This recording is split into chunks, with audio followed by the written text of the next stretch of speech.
የማሳያችሁ ዩቲዩብ ላይ ገብታችሁ እንዴት ቪዲዮ እንደምታው በኢሞ ሆነ በዋትስአፕ በቴሌግራም እንዴት መጻጻፍ እንደምትችሉ ነው። ላይቭ ላይ ሆናችሁ ለምሳሌ ዩቲዩብ ላይ ልግባና ላሳያችሁ።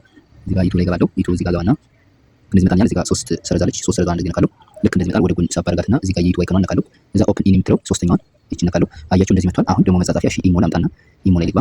ኢሞ ላይ ገባው። አሁን ኢሞ ላይ ለመግባት እቺን 3 ሰረዛ ነካለሁ። እዛ አሁን እቺን ሳብ አድርግና ኢሞ ነካለሁ። አሁን ኦፕን አለው። አሁን ኢሞ ዩቲዩብ መጥቶልኛል። እዚህ ጋር አለ ሁለቱም። ስለዚህ በኢሞ እየተጻጻፍኩ ከሆነ ወደ ሳብ አድርጌ ኢሞ ዩቲዩብ ከሆነ የምፈልገው ወደ ሳብ አድርጌ ደግሞና አሁን ላይቭ ፖፕ ላይ ልግባ። ፖፕ ላይ ገባው። ላይቭ እንዴት እንደገባ ማሳያችሁ። ላይቭ ገብቼ እንደዚህ አድርጌ ላይቭ ገባለሁ። እዛ መጻጻፍ ስፈልግ ከዚህ ጋር ይሄንን ሳብ አድርግና ቪዲዮ መመልከት ይችላሉ። ከዚያው እንዳለ መክፈት ይችላልላችሁ። ለምሳሌ አሁን መዝጋትም አሁን ኢሞ ላይ ይሄን ወደ ጎን አድርገውና እሺ እንደዚህ አድርጌ ኢሞ ላይ ደግሞ መጻጻፍ ፈልግ ከዚህ ለሆነ ሰው ለምሳሌ መጻጻፍ ይችላልው። ስለዚህ አሁን ደግሞ ላይቭ እየገባሁ ላሳያችሁ። ላይቭ እዚህ ጋር ላይቭ ምትለዋን ነካለሁ። ላይቭ ምትለዋን ነካለሁ።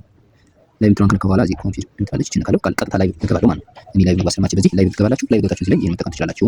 ደግሞ ሌላ ጥያቄም ካላችሁ ኮሜንት ላይ አስቀምጡልኝ። ለጊዜው ይሄን ያመጣሁላችሁ። ስልካችሁ ሳምሰንግ ከሆነ ብቻ ነው። ስልካችሁ ሳምሰንግ ከሆነ ለጓደኞቻችሁ ሼር አድርጉላችሁ። ሰላም